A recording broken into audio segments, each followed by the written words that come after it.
नमस्कार दोस्तों, हम लोग चर्चा कर रहे हैं आपके one of the most important subject financial management को लेकर के।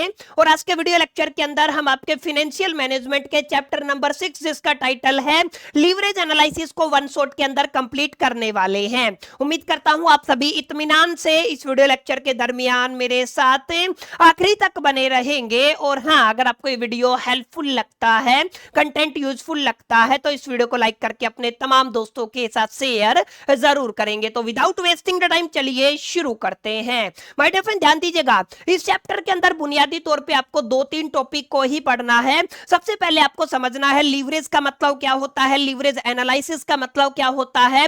टोटल 3 तरीके के लीवरेज है जिनको आपको कैलकुलेट करना सीखना है। और ये सारा काम आप लोग कर पाएंगे on the behalf of the component of the income statement. आप सभी ने इनकम स्टेटमेंट के बारे में पहले भी सुना होगा, जहां पर हम लोग सेल्स की बात करते हैं, वेरिएबल कॉस्ट की बात करते हैं, फिक्स्ड कॉस्ट की बात करते हैं, कंट्रीब्यूशन की बात करते हैं, हम लोग earning before interest and tax की बात करते हैं, अर्निंग पर शेयर की बात करते हैं। कुछ कुछ ऐसे कंपोनेंट हैं जो हम लोग बेसिकली इनकम स्टेटमेंट को बनाते वक्त यूज करते हैं। इन्हीं कंपोनेंट का इस्तेमाल करके आप लोग लीवरेज एनालिसिस को अंडरस्टैंड कर पाएंगे। लेकिन सबसे पहला सवाल यह है कि सर ये समझाइए इस लीवरेज का मीनिंग क्या होता है। तो जरा गौर फरमाइए, अगर आप लोग किसी भी फर्म की बात करते हैं, किसी भी ऑर्गेनाइजेशन की बात करते हैं, तो किसी भी ऑर्गेनाइजेशन के अंदर, किसी भी फर्म के अंदर टोटल 2 तरीके की कॉस्ट होती है। एक को आप लोग फिक्स्ड कॉस्ट के नाम से जानते हैं, एक को आप लोग यहां पर बुनियादी तौर पे वेरिएबल कॉस्ट के नाम से जानते हैं। तो कुल मिलाकर के आप लोग क्या कहोगे, सर कोई भी फर्म अगर हमारे पास है और वहां पर अगर आप लोग कॉस्ट की बात करते हो तो कितने तरीके की कॉस्ट हो गई। एक को आप लोग फिक्स्ड कॉस्ट के नाम से जानते हो, एक को आप लोग वेरिएबल कॉस्ट के नाम से जानते हो। ध्यान दीजिएगा, वेरिएबल कॉस्ट वो कॉस्ट होती है जहां पर आप लोग प्रोडक्शन के अकॉर्डिंग कॉस्ट के अंदर चेंजमेंट करते हो, या आपका जो कॉस्ट है वो प्रोडक्शन के अकॉर्डिंग चेंज हो जाती है। लेकिन फिक्स्ड कॉस्ट वो कॉस्ट होती है जो बुनियादी तौर पे सेम रहती है। प्रोडक्शन कितना भी करें, ये आपके वो खर्चे रहेंगे, ये आपकी वो कॉस्ट रहेगी जो आपको what ever the situation, what ever the circumstances आपको पे करना ही पड़ेगा। जैसे आपकी बिल्डिंग है या आपकी फैक्ट्री का जो रेंट है वो एक तरीके से फिक्स्ड कॉस्ट के अंदर आता है। जैसे अगर आप लोग बात डेप्रीशिएशन की करते हो, आपकी मशीन है जो उनका जो डेप्रीशिएशन होता है वो भी कहां पर आता है, फिक्स्ड कॉस्ट के अंदर आता है। तो कुल मिलाकर के किसी भी ऑर्गेनाइजेशन के अंदर ना वेरिएबल कॉस्ट तो आपके प्रोडक्शन के ऊपर डिपेंड करेगा, उसमें कोई चेंजमेंट नहीं हो सकता है। लेकिन इस फिक्स्ड कॉस्ट का हम लोग बेहतर तरीके से यूटिलाइजेशन कर सकते हैं। माने जब भी आप लोग किसी भी ऑर्गेनाइजेशन के अंदर आपकी फिक्स्ड कॉस्ट का यूज करते हो, कहां पर सर आप लोग ऑपरेशन के अंदर यूज कर लीजिए या फिर आप लोग फिनेंसिंग के अंदर यूज कर लीजिए, ताकि आप लोग सेल्स को मैग्नीफाई कर पाए, जिससे आपका प्रॉफिट बढ़ सके, जिससे आपका अर्निंग पर शेयर बढ़ सके। इस कॉन्सेप्ट को आप लोग क्या कहते हो, लेवरेज कहते हो या लीवरेज कहते हो। समझ में आया? यानी कि आप लोग क्या कहोगे, कॉस्ट 2 तरीके की है, एक आपका क्या हो गया, वेरिएबल कॉस्ट हो गया, एक आपका फिक्स्ड कॉस्ट हो गया। लीवरेज के अंदर हम लोग क्या पढ़ने वाले हैं, सर जो आपका फिक्स्ड कॉस्ट होता है ना, उस फिक्स्ड कॉस्ट का यूज आपको करना है, उस फिक्स्ड कॉस्ट का इस्तेमाल आपको करना है। सर कहां पर करना है, सर आपको सबसे पहले ऑपरेशंस के अंदर करना है, अलोंग विद आपको कहां पर करना है, सर आपको फिनेंसिंग के अंदर करना है। यानी कि operations and the financing of the firm के अंदर इसको यूज करना है, ताकि आप लोग उस ऑर्गेनाइजेशन की सेल को मैग्नीफाई कर सके और जिसका प्रभाव आपके प्रॉफिट के ऊपर पड़ सके और आपके ऑपरेटिंग प्रॉफिट, या फिर आप लोग कह दीजिए जो आपका लास्ट में जाकर के निकलता है, जिसको आप लोग इक्विटी शेयर बोलते हो या जिसको आप लोग अर्निंग पर शेयर बोलते हो, उसके ऊपर पड़ सके। ठीक है, तो कुल मिलाकर के अर्निंग पर शेयर को बढ़ाना है, जिसके लिए आपको प्रॉफिट बढ़ाना पड़ेगा, जिसके लिए आपको सेल्स बढ़ाना पड़ेगा, और सेल्स को बढ़ाने के लिए हमें effective use of the fixed cost करना पड़ेगा in the operation and the finance of the firm. इसी कॉन्सेप्ट को माय डियर फ्रेंड्स हम लोग बुनियादी तौर पे किस नाम से जानते हैं, सर आपके लीवरेज के नाम से जानते हैं या लेवरेज के नाम से जानते हैं। ठीक है, तो एग्जामिनेशन के अंदर आप लोग कहोगे लीवरेज जो है ना आपका कॉन्सेप्ट, वो आपका बुनियादी तौर पे रेफर करता है use of the fixed cost. ध्यान से समझिएगा, आपको क्या करना है, फिक्स्ड कॉस्ट का यूज करना है ऑपरेशन के अंदर and the financing of A firm के अंदर। समझ में आया? आप लोग क्या कहोगे, ऑपरेशन के अंदर and the financing of the firm के अंदर आप लोग फिक्स्ड कॉस्ट का यूज करोगे to magnify the effect of change in sales. ध्यान दीजिएगा, आपको क्या करना है, मैग्नीफाई करना है effect of change in sales on profit and the effect of change in operating profit on earning available to the equity share holder. मैंने बताया ना, सबसे पहले तो आपको कहां पे फोकस करना माय डियर फ्रेंड्स, सबसे पहले आपको कहां पर फोकस करना है, आपकी ऑर्गेनाइजेशन की जो भी माय डियर फ्रेंड्स यहां पर सेल बनती है, ठीक है। अब सेल के बाद जो भी आपका अर्निंग पर शेयर बनता है ना, इसके अंदर भी आपको एक तरीके से इजाफा करना है, जिसकी वजह से इक्विटी शेयर के पास जो अर्निंग होती है उसके अंदर भी इजाफा हो सके। कुल मिलाकर के यहां पे वेल्थ मैक्सिमाइजेशन के ऊपर फोकस किया जाता है, ठीक है। तो ये आपका बेसिक सा डेफिनेशन है जिसको आपको याद करना है। सर फिक्स्ड कॉस्ट को यूज करना है operation and the financing of the firm के अंदर, ताकि आप लोग मैग्नीफाई कर सके the effect of the change in sales on the profit and the effect of the change in operating profit on the earning available for the से equity share holders, ठीक है। तो कुल मिलाकर के इस डेफिनेशन को आपको बाई हार्ट कर लेना है। एग्जामिनेशन के अंदर पूछा जाए तो आपको इस डेफिनेशन को चिपका देना है, आपको पूरे पूरे नंबर मिल जाएंगे, ठीक है। तो यहां पे आपको एक इस चीज को अंडरस्टैंड करना है। अब जरा गौर फरमाइएगा, एक कंक्लूडेड सी डेफिनेशन आपको देता हूं। जब भी एग्जामिनेशन के अंदर माय डियर फ्रेंड्स आपसे पूछा जाए कि आपको लीवरेज को डिफाइन करना है, तो आपको क्या करना है, फिक्स्ड कॉस्ट का यूज करके इंक्रीज करना है potential return to the equity share holder. अब जरा गौर फरमाइएगा, सर इक्विटी शेयर होल्डर के लिए रिटर्न को आप लोग क्या कहते हो, सर इसी को तो आप लोग अर्निंग पर शेयर कहते हो ना। तो आप लोग क्या कहोगे, आपको किस में इंक्रीज करना है, अर्निंग पर शेयर के अंदर इंक्रीज करना है, but is also increase the risk. ये भी आपको ध्यान रखना है कि यहां पर आपका क्या इंक्रीज हो जाएगा, सर आपका जो रिस्क फैक्टर है वो भी एक तरीके से क्या हो जाएगा, इंक्रीज हो जाएगा, ठीक है। तो इस बात को आपको अपने दिलो दिमाग और जहन के अंदर बैठा देना है। अब यहाँ पे जरा गौर फरमाइएगा, लीवरेज के अंदर बुनियादी तौर पे 3 मुद्दों पर हम लोग चर्चा करते हैं। 3 फैक्टर्स के इर्द गिर्द पूरा लीवरेज घूमेगा। 3 फैक्टर को आपको कैलकुलेट करना होगा। सबसे पहले आपके सेल्स, उसके बाद EBIT earning before interest and tax, और तीसरा क्या रहेगा, ईपीएस, जिसको आप लोग अर्निंग पर शेयर कहते हो। इन तीनों के बीच में आपको कहां पर काम करना है, इनके रिलेशनशिप के ऊपर काम करना है। Is it clear? क्यों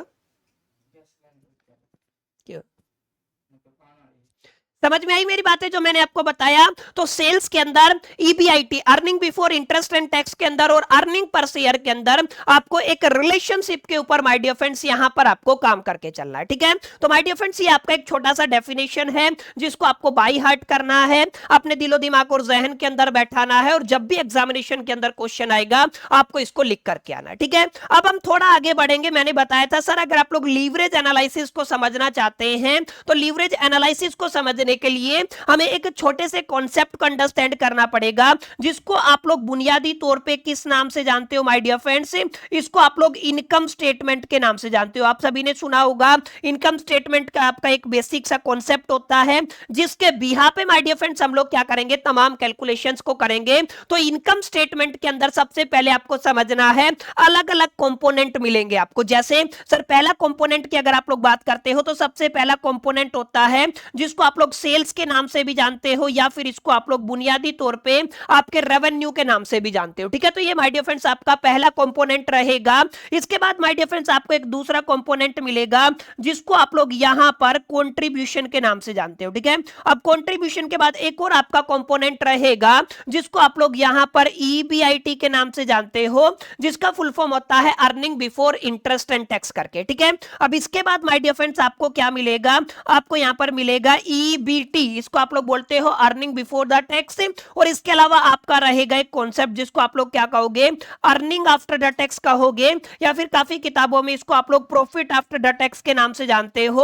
और लास्ट एंड फाइनल जो आपका कॉन्सेप्ट रहेगा उसको आप लोग किस नाम से जानते हो, ईपीएस के नाम से जानते हो। तो कुल मिलाकर के अगर आप लोग इनकम स्टेटमेंट के कंपोनेंट की माय डियर फ्रेंड्स भाई और बहनों आप लोग बात करेंगे तो these all are the component of the income statement. ये क्या रहेंगे, आपके इनकम स्टेटमेंट के कंपोनेंट रहेंगे। लेकिन आपको यहां पे समझना ये है कि सर सेल्स कैसे निकलेगा, सर आपका कंट्रीब्यूशन कैसे निकलेगा, सर ईबीआईटी कैसे निकलेगा, और आपका ईपीएस अर्निंग पर शेयर कैसे निकलेगा, ठीक है।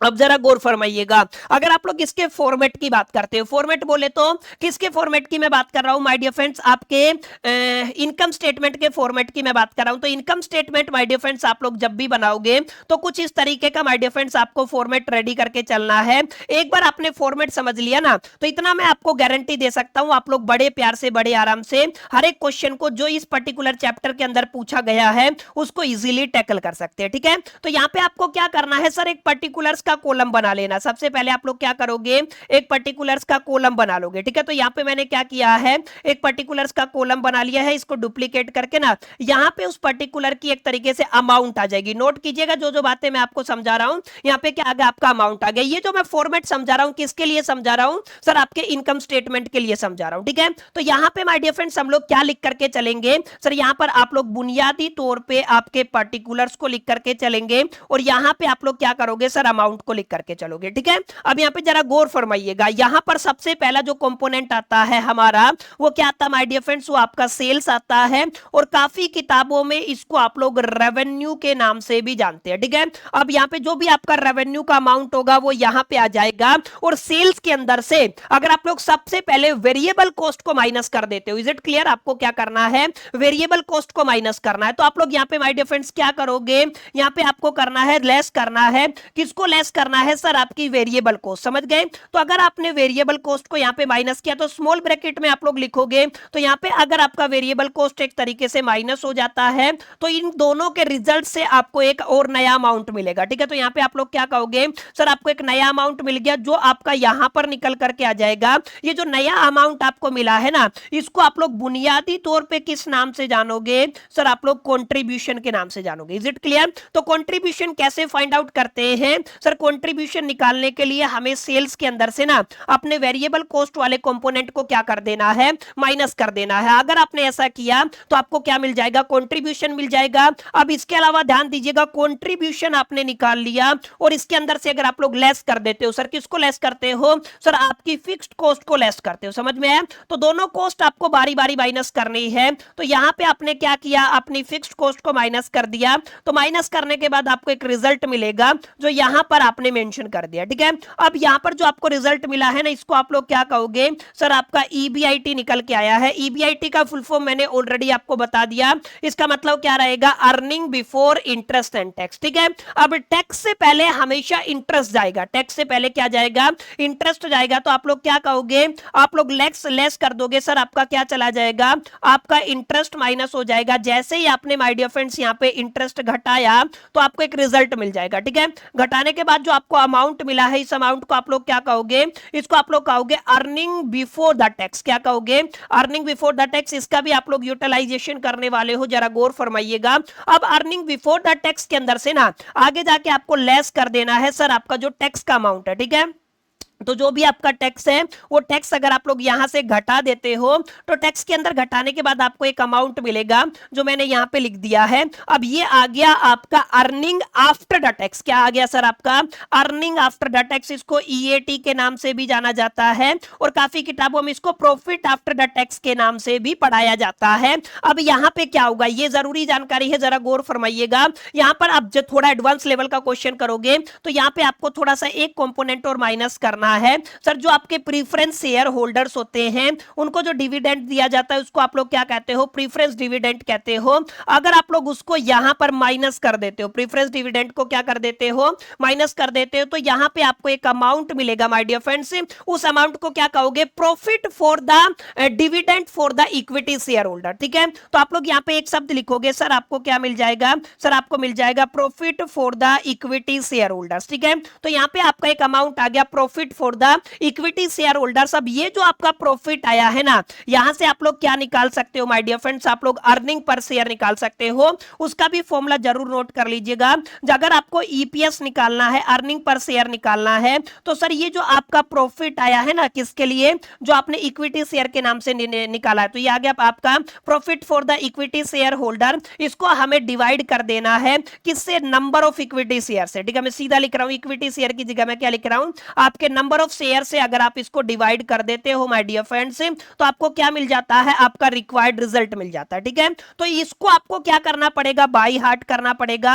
अगर आपने इस चीज को बाई हार्ट कर लिया ना, तो मैं आपको लिख के दे सकता हूं, आपको यहां पर बुनियादी तौर पे कोई प्रॉब्लम नहीं आएगी। ठीक है, तो ये फॉर्मूला रहेगा जहां पर आप लोग क्या निकालोगे, अर्निंग पर शेयर को निकालोगे। ठीक है, तो ये आपको थोड़ा ध्यान में रखना है। एक बार फॉर्मेट को आप लोग स्क्रीनशॉट ले सकते हो। यहां पे मैंने आपको बताया कि सर आपका ऊपर जाके अगर आप लोग यहां पर इनकम स्टेटमेंट की बात करेंगे, तो इनकम स्टेटमेंट का कैसे यूटिलाइज करके ना आप लोग अलग अलग कंपोनेंट को कैलकुलेट करते हो। अब यहां पे मुद्दा ये आता है कि सर ये इनकम स्टेटमेंट तो हमने पढ़ा हुआ, ठीक है, यहां पे लीवरेज जो आपने बताया फिक्स्ड कॉस्ट का यूज करना है, उसका यहां पे क्या रोल रहेगा। तो ध्यान दीजिएगा, जब भी आप लोग लीवरेज की बात करेंगे, किसकी बात करेंगे, लीवरेज की बात करेंगे, जरा गौर फरमाइएगा। अगर आप लोग यहां पे लीवरेज की बात करते हो तो तीन तरीके के लीवरेज यहां पर आप लोग पढ़ने वाले हो। एक को आप लोग कहोगे सबसे पहले ऑपरेटिंग लीवरेज। क्या कहोगे माय डियर फ्रेंड्स, इसको आप लोग किस नाम से जानते हो सर, इसको आप लोग ऑपरेटिंग लीवरेज के नाम से जानते हो। दूसरा आपका कौन सा लीवरेज रहेगा, इसको आप लोग यहां पर फाइनेंशियल लीवरेज के नाम से जानते हो। और तीसरा रहेगा, इन दोनों के रिजल्ट से आएगा, इसको आप लोग कंबाइंड लीवरेज के नाम से जानते हो। ठीक है, तो टोटल कितने तरीके का लीवरेज माय डियर फ्रेंड्स आपको पढ़ करके चलना है। सर आपको तीन तरीके का लीवरेज यहां पर पढ़ करके चलना है। पहला लीवरेज कौन सा है सर, आपका ऑपरेटिंग लीवरेज है। दूसरा लीवरेज कौन सा है सर, आपका कंबाइंड लीवरेज है। और तीसरा कंपोनेंट है, तीसरा जो आपका सॉरी लीवरेज है वो कौन सा रहेगा, फाइनेंशियल लीवरेज रहेगा या फिनेंस लीवरेज रहेगा। ठीक है, अब यहाँ पे कई बार आपको बोलेगा डिग्री ऑफ ऑपरेटिंग लीवरेज निकालना है, डिग्री ऑफ फाइनेंशियल लीवरेज निकालना है, या फिर डिग्री ऑफ कंबाइंड लीवरेज निकालना है। ठीक है, या वो आपको लीवरेज निकालने के लिए बोले या डिग्री ऑफ ऑपरेटिंग लीवरेज, जैसे यहाँ पे क्या लिखा मिलेगा सर, आपको डीओएल निकालना है। डीओएल का मतलब डिग्री ऑफ ऑपरेटिंग लीवरेज, आपको यहाँ पे मिलेगा डीएफएल निकालना है, डिग्री ऑफ फाइनेंशियल लीवरेज, यहाँ पे आपको मिलेगा डीसीएल आपको निकालना है, degree of sorry combined leverage. तो इनका अपना बेसिक मीनिंग है, डोंट बी कंफ्यूज, सिंपल सा मामला रहेगा। अगर आपने इस चीज को बाई हार्ट कर लिया ना, तो पहले जो दो कंपोनेंट आपके आए हैं, जरा गौर फरमाइएगा, पहले जो दो कंपोनेंट आपके आए हैं, सबसे पहला कंपोनेंट माय डियर फ्रेंड्स आपका कौन सा आया है सर, सबसे पहला कंपोनेंट आपका आया है कंट्रीब्यूशन करके, और दूसरा कंपोनेंट आपका कौन सा आया है सर, ईबीआईटी करके, जिसको आप लोग earning before interest and tax के नाम से जानते हैं। ठीक है, अब इन दोनों कंपोनेंट का यूज करके ना आप लोग अपने पहले लीवरेज को निकाल सकते हो, जिसको आप लोग बुनियादी तौर पे किस नाम से जानते हो माय डियर फ्रेंड्स, यहां पर आप लोग इसको बुनियादी तौर पे फाइनेंशियल सॉरी आपका ऑपरेटिंग लीवरेज के नाम से जानते हो। ठीक है, तो सबसे पहले आप लोग क्या निकालोगे सर, ऑपरेटिंग लीवरेज निकालोगे। समझ में आई मेरी बात, इन दोनों कंपोनेंट का यूज करके, कंट्रीब्यूशन का यूज करके, अलोंग विद आप लोग क्या कहोगे, ईबीआईटी का यूज करके आप लोग बड़े प्यार से बड़े आराम से क्या फाइंड आउट कर सकते हो, आप लोग यहां पे आपका जो आपका ऑपरेटिंग लीवरेज है उसको क्या कर सकते हो, फाइंड आउट कर सकते हो। दूसरा क्या है, फाइनेंशियल लीवरेज है, उसको भी क्या कर सकते हो, फाइंड आउट कर सकते हो। तो सबसे पहले हम लोग क्या निकालेंगे सर, आपका ऑपरेटिंग लीवरेज निकालेंगे। तो ध्यान दीजिएगा, ऑपरेटिंग यानी कि अगर आप लोग डिग्री ऑफ ऑपरेटिंग लीवरेज निकालते हो, तो यहां पे हमें क्या करना पड़ेगा सर, आपके कंट्रीब्यूशन को डिवाइड करना पड़ेगा, किससे सर, ईबीआईटी से। समझ में आया, तो मैं क्या करूंगा, इस वाले कंपोनेंट को यानी कि ये जो आपका कंपोनेंट है इसको डिवाइड किससे कर दूंगा, ईबीआईटी से। तो आपको क्या मिल जाएगा, आपको डिग्री ऑफ ऑपरेटिंग लीवरेज मिल जाएगा। इसी तरीके से अगर आप लोग ईबीआईटी को यहां पर आपका अर्निंग जो आपका आफ्टर टैक्स है, ये जो आपका ईपीएस आया है ना, अर्निंग पर शेयर आया है, इससे डिवाइड कर देते हो, तो आपको क्या मिल जाएगा, आपको फाइनेंशियल लीवरेज मिल जाएगा। ठीक है, तो कुल मिलाकर के मैं इसको यहां से हटा देता हूं, ताकि अभी मैं आपको थोड़ी देर में सारी चीजों को और क्लैरिफाई कर पाऊं। ठीक है, तो यहां पे आपका अर्निंग तीन कंपोनेंट कौन कौन से रहेंगे, अब यहां पे ध्यान दीजिएगा, तीन कंपोनेंट मैंने आपको ऑलरेडी बताया। सर सबसे पहला कंपोनेंट क्या है सर, सबसे पहला कंपोनेंट हमारा कंट्रीब्यूशन रहेगा। ठीक है, दूसरा कंपोनेंट क्या रहेगा माय डियर फ्रेंड्स, हमारा दूसरा कंपोनेंट रहेगा जिसको आप लोग किसके नाम से जानते हो, ईबीआईटी के नाम से जानते हो। एंड तीसरा कंपोनेंट क्या रहेगा, जिसको सर आप लोग ईपीएस के नाम से जानते हो। ठीक है, इन तीनों के बीच में ही हमें रिलेशन निकालना होता है, किसके केस में सर, लीवरेज के केस में। ठीक है, इन्हीं तीनों का यूज करके आप लोग सबसे पहले क्या निकालोगे, डिग्री ऑफ ऑपरेटिंग लीवरेज निकालोगे, जहां पे आप लोग क्या बोलने वाले हो सर, आप लोग यहां पर पूरा लिख देता हूं, कंट्रीब्यूशन यानी कि आप लोग क्या कहोगे, आप लोग क्या लेके चलोगे सर, कंट्रीब्यूशन लेकर के चलोगे, उसको आपको बुनियादी तौर पे डिवाइड करना है। किससे डिवाइड करना है माय डियर फ्रेंड्स, आपको ईबीआईटी जिसका फुल फॉर्म होता है earning before interest and tax से क्या कर देना है, डिवाइड कर देना है।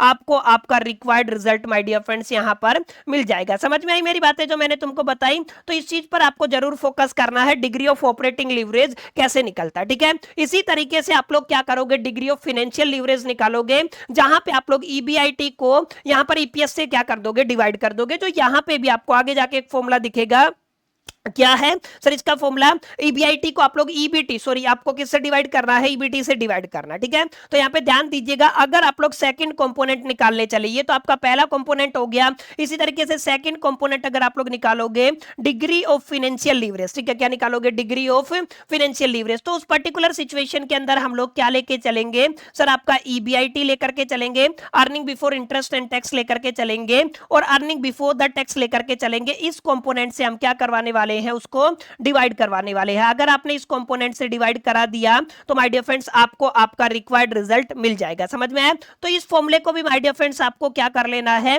बाय हार्ट कर लेना, ठीक है। अब इसके अलावा परसेंटेज चेंज वाले भी क्वेश्चन देखने को मिलेंगे, लेकिन अभी के लिए आपको केवल इसी चीज को बाय हार्ट करना है। जैसे जैसे मैं आपको बता रहा हूं ना, वैसे वैसे आपको चलना है। अब तीसरे नंबर पे जो आपका लीवरेज आता है ना, उसको आप लोग क्या कहते हो, आप लोग यहां पे आप लोग निकालोगे degree of combined leverage. Combined leverage का मतलब जो आपने ऑपरेटिंग लीवरेज निकाला है, जो आपने यहां पर फाइनेंशियल लीवरेज निकाला है, उन दोनों की माय डियर फ्रेंड्स अगर आप लोग मल्टीप्लाई कर पाए, अगर आप लोग दोनों की क्या कर पाए, मल्टीप्लाई कर पाए, तो आपको क्या मिल जाएगा, रिक्वायर्ड रिजल्ट मिल जाएगा। अब इस चीज को अगर आप लोग मैथमेटिकली करके देखना चाहे तो कर सकते हैं।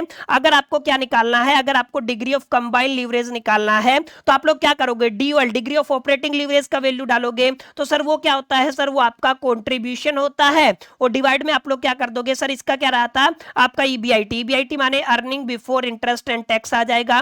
मल्टीप्लाई आपको करना है, यहां पे अगर आप लोग फाइनेंशियल लीवरेज की बात करते हो तो आप लोग क्या कहोगे, सर आपका ईबीआईटी आ जाएगा, इसको आपको डिवाइड करना है ईबीटी से। समझ में आया? अब ये वाला ईबीआईटी से ईबीआईटी कैंसिल हो जाएगा, तो फाइनली आप लोग क्या कहोगे, degree of combined leverage is equal to the, आप लोग क्या कहोगे, सर आप लोग किसके बारे में बात करोगे, सर कंट्रीब्यूशन के बारे में बात करोगे। इसको डिवाइड कर देना है किससे, सर ईबीटी से, ठीक है, यानी कि अर्निंग बिफोर द टैक्स से, ठीक है।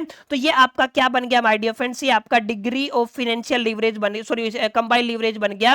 इसको आपको पढ़ लेना, ठीक है। तो ये फॉर्मूला भी काफी इंपॉर्टेंट है। तो ये फॉर्मूले मैंने आपको बताए हैं ना आज की क्लास के अंदर, यही आपका मास्टर स्ट्रोक रहेगा। इसी के बिहाफ पे आप लोग हर एक क्वेश्चन को बड़े प्यार से, बड़े आराम से, डिटेल में जाकर के टैकल कर सकते हैं, ठीक है। तो ये सारी चीजें जो मैंने आपको बताई है ना, अभी आगे मैं इसको थोड़ा सा एग्जामिनेशन के अंदर कैसे प्रेजेंट करके आना है, इस मुद्दे पर भी चर्चा करूंगा, लेकिन अभी आपको इन चीजों को याद कर लेना, ठीक है।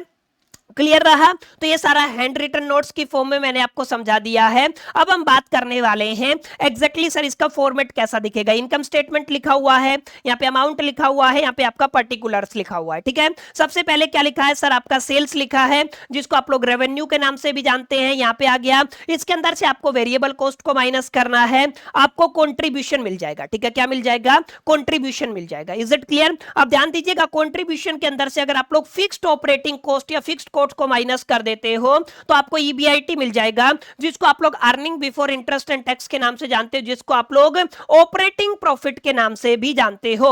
और इसके अंदर से अगर आप लोग इंटरेस्ट माइनस कर देते हो तो आपको ईबीटी मिल जाएगा, जिसको आप लोग प्रॉफिट बिफोर द टैक्स या फिर अर्निंग बिफोर द टैक्स के नाम से जानते हो। टैक्स को माइनस करने के बाद आपको अर्निंग आफ्टर द टैक्स मिल जाता है। और इसके अंदर से अगर आप लोग प्रीफरेंस डिविडेंड को माइनस कर देते हो तो आपको मिल जाता है earning available for the equity share holders, ठीक है। अगर आपने इसको नंबर ऑफ शेयर से डिवाइड कर दिया, क्या कर दिया, नंबर ऑफ शेयर से माय डियर फ्रेंड्स क्या कर दिया, डिवाइड कर दिया, तो आपको जो मिलेगा वो क्या रहेगा सर, आपका ईपीएस मिलेगा, अर्निंग पर शेयर मिलेगा। यही आपका फाइनल कंक्लूजन रहेगा, ठीक है। तो ये आपका इनकम स्टेटमेंट है। यहां पर आप लोग क्या करोगे, यहां पर आप लोग बुनियादी तौर पे क्या करोगे सर, अगर हमने कंट्रीब्यूशन को डिवाइड कर दिया ईबीआईटी से तो हमें क्या मिल जाएगा, डिग्री ऑफ ऑपरेटिंग लीवरेज मिल जाएगा। इसी तरीके से माय डियर फ्रेंड्स अगर आप लोग ध्यान से देखेंगे, अगर आपने ईबीआईटी को डिवाइड कर दिया है किससे, आपका अर्निंग बिफोर द टैक्स से, तो आपको क्या मिल जाएगा, डिग्री ऑफ फाइनेंशियल लीवरेज मिल जाएगा। और इसी तरीके से फाइनली अगर आप लोग कंट्रीब्यूशन को डिवाइड कर देते हैं किससे, ईबीटी से, तो आपको क्या मिल जाएगा, डिग्री ऑफ कंबाइंड लीवरेज मिल जाएगा। वैसे डिग्री ऑफ कंबाइंड लीवरेज को निकालने के लिए आप लोग इन दोनों कंपोनेंट का, डिग्री ऑफ ऑपरेटिंग लीवरेज और डिग्री ऑफ फाइनेंशियल लीवरेज को मल्टीप्लाई भी कर सकते हैं, ठीक है। तो कंट्रीब्यूशन गिवन होता है ना, उस पर्टिकुलर सिचुएशन को आधार बना करके हमने चीजों को अंडरस्टैंड किया। Is it clear? समझ में आई मेरी बातें? तो प्लीज इस फॉर्मेट को अच्छे से लर्न कीजिएगा, बाय हार्ट कीजिएगा, ताकि हर एक क्वेश्चन को आप लोग इजीली टैकल कर सके, ठीक है। अब हम क्या करने वाले हैं, अब हम इसको पढ़ेंगे। Sir type of the leverage, sir अभी तो पढ़ा है आपने type of leverage, total 3 type of the leverage रहेगा। फाइनेंशियल लीवरेज हो गया, कंबाइंड लीवरेज हो गया, ऑपरेटिंग लीवरेज हो गया। सबसे पहले ऑपरेटिंग लीवरेज, दूसरा फाइनेंशियल लीवरेज, तीसरा क्या रहेगा, कंबाइंड लीवरेज रहेगा, ठीक है। अब एग्जामिनेशन के अंदर थ्योरेटिकल क्वेश्चन भी आता है और प्रैक्टिकल क्वेश्चन भी आता है। अगर एग्जामिनर आपसे पूछ ले डिफाइन ऑपरेटिंग लीवरेज, क्या कहोगे? ऑपरेटिंग लीवरेज को आपको डिफाइन करना है, तो जरा गौर फरमाइएगा। ऑपरेटिंग लीवरेज अराइज होगा because of the presence of the fixed operating cost in the cost structure of the firm. समझ में आया? आपकी फर्म का जो कॉस्ट स्ट्रक्चर है उसके अंदर अगर फिक्स्ड ऑपरेटिंग कॉस्ट का प्रेजेंस देखने को मिलता है तो क्या हो जाएगा सर, आपका ऑपरेटिंग लीवरेज हो जाएगा। बस आपको इतना लिख के आना है, ठीक है। जैसे अगर आप लोग रेंट की बात करते हो, सैलरीज की बात करते हो, डेप्रिसिएशन की बात करते हो, इंश्योरेंस की बात करते हो, फिक्स्ड जो फैक्ट्री ओवरहेड है इसकी बात करते हो, तो ये सारी चीजें हम लोगों ने ऑलरेडी डिस्कस कर लिया, ठीक है। अब यहाँ पे ध्यान दीजिएगा, operating leverage measure the effect of change in sales on EBIT before, ठीक है। ये आपका दोनों के बीच में क्या करता है, रिलेशन निकालता है। अब ऑपरेटिंग लीवरेज का फॉर्मूला क्या है, कॉन्ट्रीब्यूशन अपॉन में earning before interest and tax आ जाएगा, ठीक है। अब यहाँ पे एक इंपॉर्टेंट एक सिंपल सा फॉर्मूला मैं आपको बताता हूं, जरा गौर फरमाइएगा, काफी इंपॉर्टेंट जानकारी है, इस पर आपको थोड़ा सा कंसंट्रेशन करना, ठीक है। हमने क्या पढ़ा सर, अभी अभी आपने पढ़ाया, अगर आपको क्या निकालना है, डिग्री ऑफ ऑपरेटिंग लीवरेज निकालना है, तो हम लोग क्या करके चलते हैं सर, हम लोग सबसे पहले क्या लेकर के चलते हैं, कंट्रीब्यूशन लेकर के चलते हैं।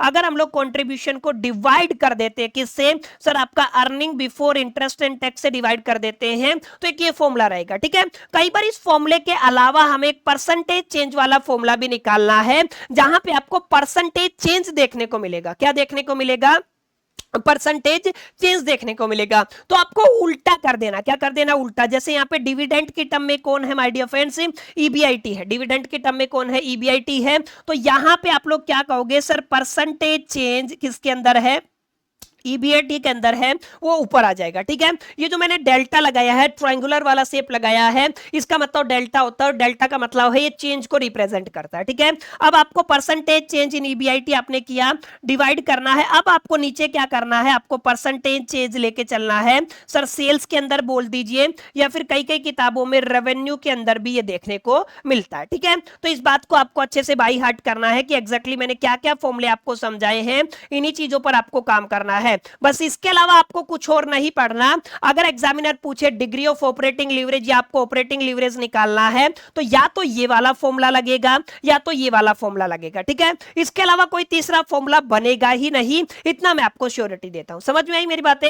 तो यही बात मैंने यहां पे लिखी हुई है, degree of operating leverage is equal to the percentage change in the EBIT upon में percentage change in the sales या फिर रेवेन्यू, ठीक है। तो ये हो गया आपका, ये आपका पहला कौन सा लीवरेज था, ऑपरेटिंग लीवरेज था। इसी तरीके से फाइनेंशियल लीवरेज जब अराइज होता है, जब भी there is a presence of the fixed financial charges in the capital structure of the firm, ठीक है। वहां पे आपका फिक्स्ड एक तरीके से ऑपरेटिंग चार्जेस थे, यहां पे आपका फिक्स्ड आपका क्या रहेगा, फाइनेंशियल चार्जेस अगर अवेलेबल हैं तो ये आपका फाइनेंशियल लीवरेज अराइज होगा। यहां पे जैसे इंटरेस्ट और डेबेंचर हो गया, जैसे आपका इंटरेस्ट ऑन लोन हो गया, प्रेफरेंस डिविडेंड हो गया, ये सारी चीजें आपको यहां पर देखने को मिलने वाली है। बुनियादी फॉर्मूला क्या है, ईबीआईटी को ईबीटी से डिवाइड करना है, earning before interest and tax को आप लोग अर्निंग बिफोर द टैक्स से डिवाइड करना है, या फिर डिग्री ऑफ फाइनेंशियल लीवरेज के अंदर आप लोग क्या करोगे, यहाँ पे अर्निंग पर शेयर को ईबीआईटी से डिवाइड करोगे। समझ में आई मेरी बात? यहाँ पे आप लोग ईबीटी लेके चल रहे हो, यहाँ पे क्या आ जाएगा, अर्निंग पर शेयर आ जाएगा। क्या आ जाएगा, अर्निंग पर शेयर के अंदर जो चेंज है अगर आप उसको डिवाइड कर देते हो किससे, percentage change in the EBIT से, तो आपको क्या मिल जाएगा, फाइनेंशियल लीवरेज मिल जाएगा, ठीक है। चलिए, कंबाइंड लीवरेज का मतलब क्या है सर, आपका फाइनेंशियल लीवरेज भी अराइज हो रहा है, सर आपका ऑपरेटिंग लीवरेज भी अराइज हो रहा है, दोनों के कंबाइन से, दोनों के कॉम्बिनेशन से जो आपका लीवरेज अराइज होगा ना, उसको आप लोग कंबाइंड लीवरेज के नाम से जानोगे। और ये शो करेगा change in the sales on the EPS, माने सेल्स के अंदर चेंज करने से अर्निंग पर शेयर के ऊपर क्या प्रभाव पड़ा, ठीक है। अब यहाँ पे ध्यान दीजिएगा, ये आपका डीसीएल रहेगा। डीसीएल बोले तो degree of combined leverage, operating leverage और आपका फाइनेंशियल लीवरेज को मल्टीप्लाई कर देना है। दोनों के फॉर्मूले हम लोग पढ़ चुके हैं। डीसीएल का फॉर्मूला क्या रहेगा, कंट्रीब्यूशन अपॉन में अर्निंग बिफोर द टैक्स, ये मैं बताया कैसे कैंसिल करके आया था। और अगर आप लोग इसको परसेंटेज की टर्म में बात करते हो तो ऊपर ईपीएस रहेगा, नीचे सेल्स रहेगा। ध्यान दीजिएगा, ऊपर क्या रहेगा, ईपीएस रहेगा, नीचे क्या रहेगा, सेल्स रहेगा। ठीक है, अब इसके अलावा भी एक्सेप्शन भी देखने को मिलते हैं, लेकिन वो एक्सेप्शन हमारे लिए जरूरी नहीं है। फिर भी हम लोग एक बार वन बाय वन करके इनको थोड़ा सा चेक कर लेते हैं। तो एक्सेप्शन आपको फाइनेंशियल लीवरेज के अंदर देखने को मिलेंगे। फाइनेंशियल लीवरेज के अंदर आपको इंटरेस्ट ऑन डिबेंचर देखने को मिलेगा, इंटरेस्ट ऑन लोन देखने को मिलेगा, या प्रीफरेंस डिविडेंड देखने को मिलेगा। ठीक है, अब यहाँ पे ध्यान दीजिएगा, कई बार क्या होता है, आपका प्रीफरेंस डिविडेंड एब्सेंट होता है, तो उस पर्टिकुलर सिचुएशन के अंदर फॉर्मूला क्या लगेगा, सर आपको ईबीआईटी को डिवाइड करना है ईबीआईटी -1 से। ठीक है, अगर आपका क्या मिसिंग है, सर आपका प्रीफरेंस डिविडेंड मिसिंग है, तो आप लोग क्या करोगे, ईबीआईटी को डिवाइड कर दोगे। किससे डिवाइड करना है माय डियर फ्रेंड्स, आपको डिवाइड करना है ईबीआईटी अपॉन में ईबीआईटी -1, ये आपका रिजल्ट आ जाएगा। ठीक है, लेकिन कई बार क्या होता है, ये ध्यान दीजिएगा, ईबीआईटी मैंने बताया earning before interest and tax रहेगा। आई का मतलब क्या है, सॉरी 1 नहीं है, आई है, आई का मतलब क्या है, इंटरेस्ट रहेगा। ठीक है, लेकिन अगर आपका डिविडेंड भी प्रेजेंट है तो आप लोग क्या करोगे, ईबीआईटी और ईबीआईटी -1 माइनस में प्रेफरेंस डिविडेंड अपॉन में 1 माइनस में टैक्स। ठीक है, ये वाला फॉर्मूला भी कई बार लागू होता है, लेकिन majority of the question, approximate 95% question आपके इन फॉर्मूले पर बेस्ड नहीं रहते हैं। लेकिन कई बार थोड़ा सा अच्छा प्रेजेंटेशन के लिए एग्जामिनर को लगे कि बच्चे को अच्छे से कॉन्सेप्ट आते हैं, इस प्रोस्पेक्टिव में मैं आपको बता रहा हूं, इनको भी आपको क्या करके जाना है, एक बार अपने दिलो दिमाग और जहन के अंदर बैठा लेना है। ठीक है, क्लियर रहा। अगर मैं कंक्लूड करना चाहूं तो कंक्लूड क्या करूंगा, ध्यान से समझिएगा। हमने क्या किया, हमने 3 चीजों पर काम किया है। हम लोग कहां से चले थे, सर हम लोग यहां पर सेल्स, या फिर कहां से चले थे, आपके रेवेन्यू से चले थे। ठीक है, अब उसके बाद आपने एक मेजर टर्म निकाली जिसका फुल फॉर्म क्या था, earning before interest and tax रहेगा। तीसरे नंबर पे हमने क्या निकाला, सर आपका ईपीएस निकाला। ठीक है, अर्निंग पर शेयर निकाला। तो आपको समझना क्या है माय डियर फ्रेंड्स, आपको समझना यह है कि अगर आप लोग बुनियादी तौर पे क्या करते हो, ईबीआईटी की बात करते हो, क्या करते हो, ईबीआईटी यानी कि सेल्स से और ईबीआईटी की बात करते हो, तो यहां पे कौन सा लीवरेज आएगा, सर आपका ऑपरेटिंग लीवरेज एग्जिस्टेंस में आएगा। तो आप लोग क्या कहोगे, सर ये क्या है, सर ये आपका ऑपरेटिंग लीवरेज है। ठीक है, अगर आप लोग ईबीआईटी से ईपीएस की बात करते हो, किसकी बात करते हो, ईबीआईटी से ईपीएस की बात करते हो, तो यहां पे कौन सा लीवरेज आएगा, इस पर भी गौर फरमाना है। सर यहां पर आपका फाइनेंशियल लीवरेज आएगा। ठीक है, आप लोग क्या कहोगे, सर आप लोग कहोगे यहां पे क्या आएगा, आपका फाइनेंशियल लीवरेज आएगा। Is it clear. तो ये आपको ध्यान रखना है, एक आपका ऑपरेटिंग लीवरेज आएगा, एक फाइनेंशियल लीवरेज आएगा। अगर मैं डायरेक्टली आपसे कहूं कि माय डियर फ्रेंड्स आपको सेल्स से और अर्निंग पर शेयर के अंदर जाना है, तो हमने देखा यहां पर बुनियादी तौर पे आप लोग क्या कहोगे, सर आपका कंबाइंड लीवरेज आएगा। ठीक है, तो आप लोग क्या कहोगे, यहां पे क्या आ जाएगा, आपका कंबाइंड लीवरेज आ जाएगा। Is it clear. तो इनको आपको क्या करके चलना है, याद करके चलना। ठीक है, तो ये वाली स्लाइड आज की काफी इंपॉर्टेंट स्लाइड रहेगी एग्जामिनेशन के पॉइंट ऑफ व्यू से भी और कॉन्सेप्ट को अंडरस्टैंड करने के पॉइंट ऑफ व्यू से भी। ठीक है, उम्मीद करता हूं ये सारी चीजें क्लियर रही होंगी। बस इसके अलावा माय डियर फ्रेंड्स आपको कुछ नहीं करना, इसके अलावा आपको सिर्फ फॉर्मूलों को एक बार रिवाइज करना है, मेमोराइज करना है। उसके बाद लाइव जस्ट लाइक झिंगा लाला हर एक क्वेश्चन को आपको समझना है, उसके पीछे की कॉन्सेप्ट को अंडरस्टैंड करना है, अप्रोच को अंडरस्टैंड करना है, सही फॉर्मूले का चुनाव करके आंसर तक पहुंचना है। बस यही हमारा मुद्दा रहेगा। ठीक है, तो my dear friends it's all about the leverage analysis. Leverage analysis को अभी हमने कंप्लीट कर लिया है, थ्योरेटिकल पॉइंट ऑफ व्यू से भी और जो आपका बेस तैयार होता है उस पॉइंट ऑफ व्यू से भी। ठीक है, अब बात आती है इस नॉलेज को, ये जो सारी चीजें आपने सीखी, इतनी सारी चीजें जो आपने सीखी, इनको यूज कैसे करने का, इनको वापरना कैसे, ठीक है, इनको इस्तेमाल कैसे करना। इस्तेमाल करने की अगर आप लोग बात करते हो तो सर इस्तेमाल करने के लिए हमें क्वेश्चन प्रैक्टिस करने पड़ेंगे।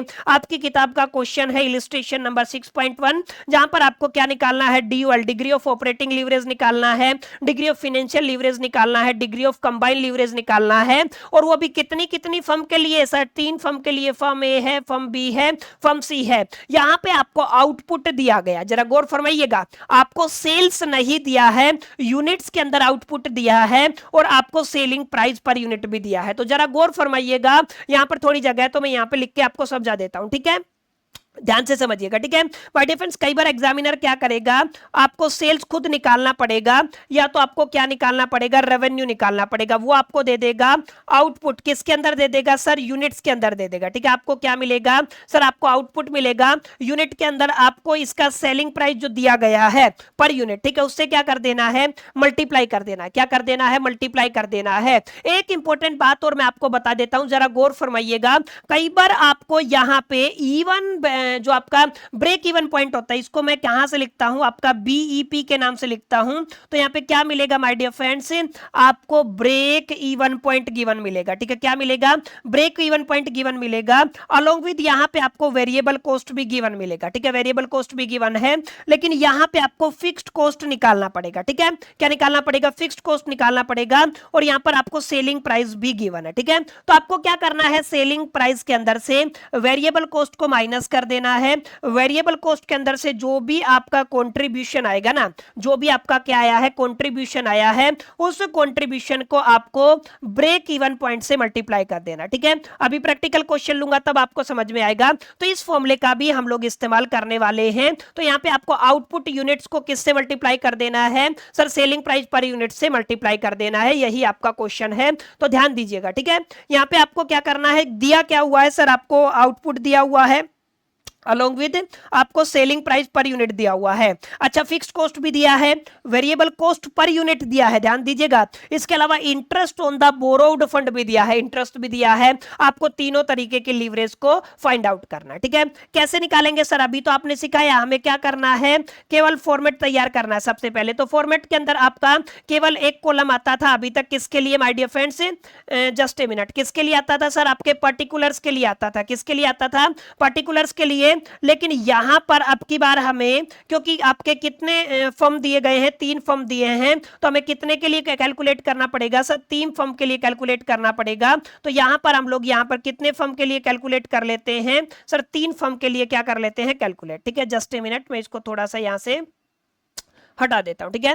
सिर्फ फॉर्मेट का ही आपको थोड़ा सा ध्यान रखना है कि फॉर्मेट सही से बन जाए, फॉर्मेट के अंदर गलती से भी कोई मिस्टेक ना हो, ठीक है। तो आपको कितने पर्टिकुलर्स के लिए कितने आपको कॉलम बनाने पड़ेंगे माय डियर फ्रेंड्स, यहां पर आपको बुनियादी तौर पे आपको 3 कॉलम बनाने हैं। किस किस के लिए सर, आपकी फर्म ए के लिए, फर्म बी के लिए, फर्म सी के लिए, ठीक है। तो मैं जस्ट इसको उठा करके यहां पर डाल देता हूं। ये आपका पहला कॉलम तैयार हो गया, डुप्लीकेट कीजिए, अगर आप लोग ध्यान देंगे तो ये आपका दूसरा कॉलम हो जाएगा। इसी तरीके से अगर हम इसको भी डुप्लीकेट कर लें तो ये आपका बी, जो आपका तीसरा फर्म है उसके लिए तैयार हो गया, ठीक है। अब आपको क्या करना है सर, आपको लिखना है सिर्फ, और क्या करना है, यहाँ पे हम लोग क्या करेंगे, हम लोग यहाँ पर लिखेंगे सर, ये क्या आ गया आपका, पर्टिकुलर्स आ गया, ठीक है। पर्टिकुलर्स के बाद हमें क्या दिया हुआ है, आपका फर्म ए दिया है, इसी तरीके से आपका क्या दिया है, फर्म बी दिया है, इसी तरीके से आप लोग क्या कहोगे, आपको क्या दिया हुआ है, फर्म सी दिया हुआ है, ठीक है। अब यहां पे ध्यान दीजिएगा, ये आपका फर्म ए है, ये आपका फर्म बी है, ये आपका फर्म सी है, और ये क्या है, आपका पर्टिकुलर्स है, ठीक है। ये क्या है, आपका पर्टिकुलर्स है। यहां पे आपको सारी चीजें लिखनी है। सबसे पहले हमें सेल्स निकालना है। सेल्स के लिए हमें क्या गिवन है सर, आउटपुट गिवन है। तो आप लोग यहां पे लिखोगे सर, हमें क्या गिवन है सर, आउटपुट गिवन है, और किसके अंदर गिवन है सर, यूनिट्स के अंदर गिवन है, ठीक है। तो आउटपुट देखिए क्या गिवन है, 60,000, 15,000, 1 लाख। तो आप लोग यहां पे लिख देंगे सर, आपका आउटपुट कितना है, 60,000 है, उसके बाद आपका 15,000 है, 15,000 है, उसके बाद आपका 1 लाख क्या दिया हुआ है माय डियर फ्रेंड्स, आपका आउटपुट दिया हुआ, ठीक है। अब यहां पे आपको दिया हुआ है सेलिंग प्राइस, पूरा लिखना है आपको, सेलिंग प्राइस पर यूनिट दिया हुआ है, ठीक है। अगर आप लोग टेक्निकली सोचेंगे तो 0.6 है, 5 है और 0.1 है। तो आप लोग क्या लिखोगे, 0.6 है, उसके बाद 5 है, उसके बाद आपका 0.1 हो जाएगा। तो यहां से आप लोग क्या निकाल लोगे माय डियर फ्रेंड, सेल्स को निकाल लोगे, या तो आप लोग किसको निकाल लोगे, रेवेन्यू को निकाल लोगे, ठीक है। क्या करना है, सेलिंग प्राइस को मल्टीप्लाई कर देना आउटपुट से, 6 36 यानी कि 36,000 हो जाएगा, 15 75 75,000 हो जाएगा। अगर आप लोग यहाँ पे 1 लाख का 0.1% निकालते हो तो आई थिंक 10,000 होना चाहिए। कितना होना चाहिए, 10,000 होगा। तो यहाँ पे आप लोग क्या लिखोगे सर, आपका कितना आ जाएगा, 10,000 हो जाएगा, ठीक है। अब यहाँ पे सेल्स निकल आया। अब अगर आपको याद हो तो सेल्स के अंदर से हमें माइनस करना होता है सर, क्या माइनस करना होता है सर, हमें वीसी को माइनस करना होता है, वेरिएबल कॉस्ट को माइनस करना होता है। और यहाँ पे वेरिएबल कॉस्ट पर यूनिट में गिवन है 0.2, 1.5 और 0.02, ठीक है। तो आपको क्या करना पड़ेगा, नंबर ऑफ यूनिट से मल्टीप्लाई करना पड़ेगा। अगर आप लोग नंबर ऑफ यूनिट से मल्टीप्लाई करते हैं तो कैलकुलेटर ले लीजिए, फटाफट से आपको क्या करना है 0.2 लेकर के चलना है, मल्टीप्लाई कर देना है 60,000 यानी कि 60,000 यूनिट से, तो 12,000 आ जाएगा। तो हमारा पहला रिजल्ट आ गया सर, कितना आया है, हमारा पहला रिजल्ट कितना आ गया, 12,000 आ गया, ठीक है। इसी तरीके से आपको 1.5 को मल्टीप्लाई करना है कितने से, 15 से, ठीक है। और 15 और 7.5 22,000, 22,500, 15 को अगर आप लोग मल्टीप्लाई करते हो 15,000 का कितना निकालना है, आपको मल्टीप्लाई कर देना है 1.5 से, तो कितना आ जाएगा, सॉरी 15,000 है, मल्टीप्लाई कर देंगे 1.5 से, ठीक है। कितना आ गया, 22,500 आ गया। आई एम राइट, ये कितना था, 22,500 था। अब आपको क्या करना, अगला कितना था, 0.02 था। तो आप लोग क्या करोगे, 0.02 को 1 लाख से मल्टीप्लाई कर दोगे, तो कितना यूनिट है, 1 लाख यूनिट है। आप क्या करोगे, 0.02 से मल्टीप्लाई कर दोगे तो आपका कितना यूनिट आ जाएगा सर, आपका 2,000 यूनिट आ जाएगा, ठीक है। ये आपको सर माइनस करना है, क्या करना है सर, आपको यहाँ पे माइनस करना है, ठीक है। माइनस करने के बाद आपको रिजल्ट मिलेगा। तो मैं एक काम करता हूं, यहाँ पे एक प्यारी सी लाइन खींच लेता हूं। यस, अभी आपको क्या करना है, माइनस करना है। माइनस करने के बाद आपको क्या मिल जाएगा सर, आपको यहां पर कंट्रीब्यूशन मिल जाएगा, ठीक है। अब यहाँ पे कंट्रीब्यूशन निकालोगे तो कितना आ जाएगा, 24,000 आ जाएगा, 12 24 12 3 36, ठीक है। तो 24,000 आ जाएगा। अब 75,000 में से 22.5 माइनस कीजिए, फटाफट से कीजिए, 75 माइनस में 22.5 करोगे तो आपका 52,500 आ जाएगा। तो सर ये कितना आ गया, 52,500 आ गया। इसी तरीके से अगर आप लोग सेल्स के अंदर यानी कि 10,000 में से 2,000 माइनस करोगे तो कितना आ जाएगा, आपका 8,000 आ जाएगा, ठीक है। तो यहां पे आपने पहला पड़ाव पार कर लिया है, जहां पर आपको क्या मिल गया माय डियर फ्रेंड्स, आपका कंट्रीब्यूशन मिल गया, ठीक है। अगर आपको ये कंट्रीब्यूशन मिल गया है तो अब हम थोड़ा आगे बढ़ेंगे। इसके अंदर से हमें क्या माइनस करना है सर, इसके अंदर से हमें आपकी फिक्स्ड कॉस्ट को माइनस करना है, जो ऑलरेडी गिवन है 7,000 14,000 1500, ठीक है। तो आप लोग यहाँ पे माइनस कीजिए, कितना गिवन है सर, 7,000 गिवन है, उसके बाद आपका 14,000 गिवन है, यहाँ पे कितना गिवन है सर, आपका 1500 गिवन है, ठीक है। अगर आप लोग इस कैलकुलेशन को करते हो तो आपको एक रिजल्ट मिलेगा। 24 में से अगर आप लोग 7 घटाते हो तो कितना जाएगा, देखिए जरा, 24 में से अगर आपने 7,000 माइनस किया तो कितना आ गया सर, आपका 17,000 आ गया यहाँ पे, ठीक है। अब आपको क्या करना, 52,500 में से 14 माइनस करना। तो आप लोग क्या कहोगे, 52.5 में से 14 माइनस करोगे तो 38,500 आ जाएगा।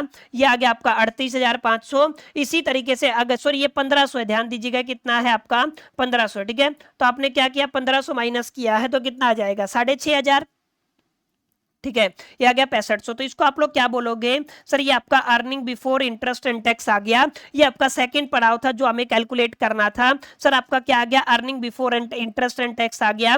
अब इसके अंदर से अगर आप लोग टैक्स माइनस कर देते हो, क्या कर देते हो, टैक्स में सॉरी सबसे पहले क्या माइनस करोगे, इंटरेस्ट माइनस करोगे, तो यहाँ पे क्या आ जाएगा सर, आपका इंटरेस्ट आ जाएगा। इंटरेस्ट कितना गिवन है, ध्यान दीजिएगा, 4,000 8,000 और यहाँ पे एक भी नहीं है। तो आप लोग क्या कहोगे सर, यहाँ पे आपका 4,000 गिवन है, यहाँ पे आपका 8,000 गिवन है और यहाँ पे खाली है। तो आपको क्या करना है, जस्ट कैलकुलेट करना है। जैसे आप लोग कैलकुलेट 14 में से 17 में से अगर 4 जाएगा तो आपका कितना बचेगा सर, 13,000 बचेगा। 38 में से ये आ जाएगा आपका 30,500, यहाँ पे कितना आ गया सर, आपका 6500, ठीक है। ये आ गया आपका अर्निंग बिफोर द टैक्स, ठीक है। ये क्या आ गया सर, आपका अर्निंग बिफोर द टैक्स। अब आपको क्या करना है, जस्ट कैलकुलेशन करना है। कैसे कैलकुलेट करते, गौर फरमाइएगा। सबसे पहले निकालते हैं degree of operating leverage, that should be contribution divided bye कितना आ जाएगा सर, आपका ईबीआईटी आ जाएगा, ठीक है। अब आपको क्या करना है, फर्म ए के लिए निकालना है। तो फर्म ए के लिए कैसे निकलेगा सर, कंट्रीब्यूशन 24,000 है, 24,000 को 17,000 से डिवाइड कर दो, ठीक है। तो आप लोग क्या कहोगे, 24,000 है, इसको आपको कितने से डिवाइड करना है, 17,000 से डिवाइड करना है, कितना आएगा 1.411, ठीक है। तो यहाँ पे कितना आ गया आपका 1.411 आ गया, ठीक है। ये क्या है सर, आपका डिग्री ऑफ ऑपरेटिंग लीवरेज आ गया। इसी तरीके से अगर आप लोग 52,500 को जो आपके बी का है, इसको आप लोग डिवाइड करते हो 38,500 से, कितने से डिवाइड करते हो 38,500 से, तो 1.36 आ जाएगा। ये आ गया आपका 1.36 यहाँ पर। इसी तरीके से अगला क्या रहेगा, 8,000 को आपको डिवाइड करना है 6500 से। तो आप लोग क्या करोगे, 8,000 को डिवाइड कर दोगे 6500 500 से, तो कितना आ जाएगा 1.23 आ जाएगा। तो ये आ गया आपका 1.23। क्या आया सर? ये आपका ये आया है आपका डिग्री ऑफ ऑपरेटिंग लीवरेज। समझ में आई कैसे निकाला डिग्री ऑफ ऑपरेटिंग लीवरेज? अब इसी तरीके से आपको क्या फाइंड आउट करना माय डियर फ्रेंड्स, आपको डिग्री ऑफ फाइनेंशियल लीवरेज को फाइंड आउट करना है। तो कैसे करेंगे? डीएफएल को निकालने के लिए फॉर्मूला क्या कहता है? ईबीआईटी को आपको डिवाइड कर देना है ईबीटी से। किससे कर देना है? ईबीटी से। ठीक है, तो अब यहाँ पे क्या करोगे? ईबीआईटी ये रहा, 17,000 को कितने से डिवाइड करना है सर? 13,000 से करना है। करो फटाफट से कैलकुलेटर लेके। आप लोग क्या करोगे? 17,000 को आप लोग डिवाइड करोगे कितने से सर? आपका 13,000 से। कितना आएगा? 1.30 आएगा। तो यहाँ पे क्या लिख दूं? आपका 1.30 आ जाएगा। इसी तरीके से 38,500 को 30,500 से डिवाइड करना है, तो यहाँ पे आ जाएगा 38,500 डिवाइडेड बाय कितना आ गया आपका? 30,500। तो कितना आ गया सर? आपका 1.26 आ गया। तो यहाँ पे आपका कितना आ गया? 1.26 आ गया। इसी तरीके से 6500 को अगर आप लोग माय डियर फ्रेंड्स डिवाइड कर देते हो कितने से? आपका आपका 6500 को 6500 से ही डिवाइड करोगे तो कितना आ जाएगा? 1 आ जाएगा। ठीक है, अब अगर आप लोग यहाँ पे डिग्री ऑफ कंबाइंड लीवरेज निकालना चाहते हो तो एक तो तरीका ये है कि इनकी आपस में गुना कर दो, क्योंकि फॉर्मूला यही कहता है दोनों के आपस में क्या कर दे? गुना कर दे। जैसे आपका कितना है? 1.41 है, इसकी मल्टीप्लाई आपको कितने से करनी है? 1.30 से करनी है, तो 1.833 आ जाएगा। ठीक है, तो यहाँ पे कितना आ गया? 1.833 आ गया। इसी तरीके से अगर आप लोग किसकी करते हो? कितना है? 1.36 मल्टीप्लाई में कितना है? 1.26, तो कितना आ जाएगा? 1.713 आ जाएगा। तो आप लोग क्या कहोगे? 1.713। ये इसका आ गया डिग्री ऑफ कंबाइंड लीवरेज। अगर आप लोग 1.23 को 1 से डिवाइड करते हो तो क्या आ जाएगा? 1.23 आ जाएगा। बस यही वो वैल्यूज थी जो हमें क्या करना था? बारी बारी करके पूछा गया था, जिनको हमें फाइंड आउट करना था। ठीक है, तो देख लीजिए, फटाफट से स्क्रीनशॉट ले लीजिए एग्जैक्टली कैसे आपको आंसर तक पहुंचना है, एग्जैक्टली इसका सॉल्यूशन कैसे करना है। This is going to be very very easy, just calculation है। देखिए जोड़ घटा गुना भाग है वो आपको करना पड़ेगा, लेकिन अगर आपके कॉन्सेप्ट क्लियर है तो आपको कहीं पे भी दिक्कत नहीं आएगी। ठीक है, तो ये तो एक तरीके का सवाल था। अब एक और तरीके का प्रैक्टिस क्वेश्चन करते हैं जो आपका इलिस्ट्रेशन नंबर 6.2 रहेगा। ठीक है, अब इस इलिस्ट्रेशन नंबर 6.2 के अंदर हम लोग क्या करेंगे? ध्यान दीजिएगा, क्वेश्चन को रीड। अच्छा, ये क्वेश्चन आया हुआ भी है। ठीक है, ये क्वेश्चन आया हुआ भी है मल्टीपल दफा। यहाँ पे लिखा हुआ है सेल्स आपका 10 लाख है, कंट्रीब्यूशन मार्जिन 30% है। तो ध्यान दीजिएगा, दो इंपॉर्टेंट बातें क्या हैं? सबसे पहले आपको क्या गिवन है सर? आपको सेल्स गिवन है। गिवन क्या क्या है सबसे पहले वो लिख लीजिए सर। आपको सेल्स गिवन है, कितना गिवन है सर? आपको 10 लाख का अमाउंट गिवन है, और यहाँ पे कॉन्ट्रीब्यूशन गिवन है। क्या है? आपको कंट्रीब्यूशन गिवन है। गौर फरमाइएगा, जब भी आपको कंट्रीब्यूशन गिवन होगा परसेंटेज, मार्जिनल परसेंटेज के अंदर, तो ये हमेशा सेल्स के ऊपर कैलकुलेट होगा। जैसे यहाँ पे कितना गिवन है? 30% गिवन है। कितना गिवन है? 30%। तो ये 30% ऑफ सेल्स रहेगा। ठीक है, अब सेल्स कितना है सर? आपका 10 लाख है। 10 लाख का अगर आप लोग 30% निकालेंगे तो सर कितना आ जाएगा? 3 लाख आ जाएगा। तो यहाँ पे कंट्रीब्यूशन की वैल्यू कितनी है सर? 3 लाख है। ठीक है, आगे लिखा हुआ सर आपको फिक्स्ड कॉस्ट दिया है, यहाँ पे आप लोग लिख देंगे। अगला टर्म क्या है सर? आपका फिक्स्ड कॉस्ट कितना गिवन है सर? आपका 1.5 लाख गिवन है। कितना गिवन है सर? आपका 1.5 लाख गिवन है। आगे आपको दिया हुआ है डेट। अब अगर आप लोग ध्यान से देखेंगे तो कर्ज कितना है सर? आपका 8 लाख रुपए। ठीक है, कितना अमाउंट है? 8 लाख है। लेकिन अगर आप लोग इसके ऊपर इंटरेस्ट की बात करते हो तो इंटरेस्ट कितना है? 10% है। 8 लाख का 10% कितना हो जाएगा सर? 80,000 हो जाएगा। ये वो कंपोनेंट है जो हमें निकालने थे। आगे क्या पूछा हुआ है? What are the operating, financial and the combined leverage. तीन चीजें पूछी है। ऑपरेटिंग लीवरेज क्या होगा, कंबाइंड लीवरेज क्या होगा, और फाइनेंशियल लीवरेज क्या होगा। देखिए यहां पर इनकम स्टेटमेंट बनाने की जरूरत है सर? बिल्कुल भी नहीं है, क्योंकि हम लोग इन तमाम चीजों का इस्तेमाल करके कैलकुलेशन कर सकते हैं। कैसे करेंगे जरा गौर। वैसे फॉर्मेट तो बनेगा, छोटा सा फॉर्मेट तो आपका बनेगा। ठीक है, मैं एक साइड में कर देता हूं, आपको पूरा फॉर्मेट बनाना है। सेल्स हमारा कितना है सर? आपका 10 लाख है। ठीक है, सेल्स कितना है? 10 लाख है। इसके अंदर से आपको क्या करना है? वेरिएबल कॉस्ट को माइनस करना है, तो कंट्रीब्यूशन मिल जाएगा। तो डायरेक्ट आपको कंट्रीब्यूशन कितना दिया हुआ है सर? आपको 3 लाख रुपया दिया हुआ है। ठीक है, अब आगे चलते हैं सर। आपको आगे क्या दिया हुआ है? फिक्स्ड कॉस्ट दिया हुआ है। तो आप लोग क्या करोगे? इसके अंदर से फिक्स्ड कॉस्ट को माइनस कर दोगे। तो फिक्स्ड कॉस्ट कितना है सर? आपका 1.5 लाख रुपए है। तो आप लोग क्या कहोगे सर? 1.5 लाख माइनस होने के बाद आपको मिल जाएगा earning before interest and tax. 3 में से 1.5 गया तो आपका 1.5 लाख बच जाएगा। ठीक है, ये आपका 1.5 लाख हो गया। इसके अंदर से अगर आप लोग इंटरेस्ट को माइनस कर देते हो जो कि दिया हुआ है 80,000, 1.5 लाख में से 80,000 जाएगा तो आपको ईबीटी मिल जाएगा, अर्निंग बिफोर टैक्स मिल जाएगा, जो जो कि कितना आएगा 70,000 आएगा। ठीक है, ये आपको फॉर्मेट के अंदर बांधना है, मैंने वैसे ही करके दिखा दिया है, आपको प्रॉपर फॉर्मेट बनाना है। ये आपकी तीनों क्वांटिटीज आ गई, तीनों इंपॉर्टेंट टर्म्स आ गई जिसका आप लोग इस्तेमाल करने वाले हो। ठीक है, कैसे करना है भाई, सिंपल कैलकुलेशन सर अभी तो बताया कैसे। सबसे पहले हम लोग क्या निकालेंगे, डिग्री ऑफ ऑपरेटिंग लीवरेज। क्या करेंगे सर, आपके कंट्रीब्यूशन को आपके ईबीआईटी से क्या कर देंगे, डिवाइड कर देंगे। कंट्रीब्यूशन सर हमारा कितना है, 3 लाख रुपए है।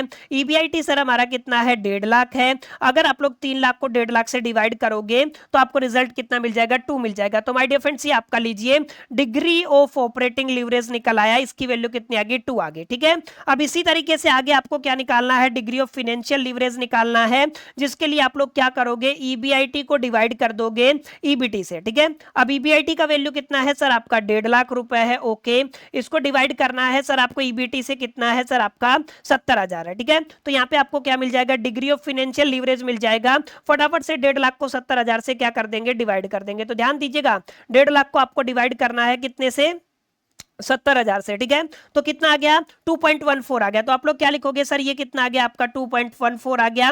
अब चाहो तो आप लोग डिग्री ऑफ कंबाइंड लीवरेज कैसे निकाल दोगे, 2 की मल्टीप्लाई अगर आप लोग 2.14 से कर दो, दोनों के आपस में मल्टीप्लाई कर दें तो आंसर मिल जाएगा। तो आप इसको क्या करते हो, 2 से ही मल्टीप्लाई कर देते हो, 4.28 आ जाएगा। ठीक है, 4.28 आपका क्या हो गया, आंसर हो गया। एक और तरीका हमने पढ़ा था, क्या अगर आप लोग डिग्री ऑफ कंबाइंड लीवरेज निकालते हो तो आपका फॉर्मूला क्या रहेगा सर, आपको क्या करना है, कॉन्ट्रीब्यूशन लेकर के चलना है, इसको आपको डिवाइड कर देना है। किससे डिवाइड करना है सर, आपके ईबीटी से। किससे डिवाइड करना है, ईबीटी से। ठीक है, कंट्रीब्यूशन कितना था सर आपका, 3 लाख था, तो आप लोग क्या लोगे, 3 लाख ले लोगे। इसको डिवाइड करना है, ईबीटी कितना है सर आपका 70,000 है, तो यहाँ पे आपका डिग्री ऑफ कंबाइंड लीवरेज आ जाएगा। अब एक बार 3 लाख को 70,000 से डिवाइड करो। ठीक है, आपका कितना है, 3 लाख है, डिवाइड आपको कितने से करना है, 70,000 से, 4.28। अब देखिए दोनों आंसर सेम आए हैं या नहीं आए हैं, तो एब्सोल्युटली सर बिल्कुल सेम आए हैं, तो ये आ गया आपका 4.28। ठीक है, तो इस तरीके से अगर आपने मेरे पढ़ाए हुए सारे कॉन्सेप्ट को अच्छे से समझा, इस क्लास के अंदर जो जो बातें मैंने आपको बताई, अगर आपने उनको अच्छे से अंडरस्टैंड किया, सारी चीजों को वापरा, तो आप लोग डेफिनेटली एक एक चीज को बड़े प्यार से, बड़े आराम से टैकल कर सकते हैं। जस्ट लाइक दिस क्वेश्चन, इस क्वेश्चन के अंदर भी हमने एक छोटा सा फॉर्मेट आपको बनाना है, जो आपको खुद बनाना पड़ेगा, मैं यहाँ पे नहीं बना रहा हूं। ठीक है, यहाँ पे आपका फॉर्मेट बनेगा, फॉर्मेट के अकॉर्डिंग आपको जस्ट फॉर्मूले का इंप्लीमेंटेशन करना है और फाइनल आंसर तक माय डियर फ्रेंड्स आप लोग यहाँ पर इजीली और बड़े प्यार से पहुंच सकते हैं। ठीक है, तो 2 तरीके के सवाल हो गए। अब एक क्वेश्चन और है जो थोड़ा सा डिफिकल्ट रहेगा, यहाँ पे एक नया कॉन्सेप्ट लगने वाला। ठीक है, 1 मिनट का हम लोग ब्रेक लेंगे, आपको फटाफट से इसको ट्राई करना है, इसके बाद हम लोग फिर से कंटिन्यू करते हैं।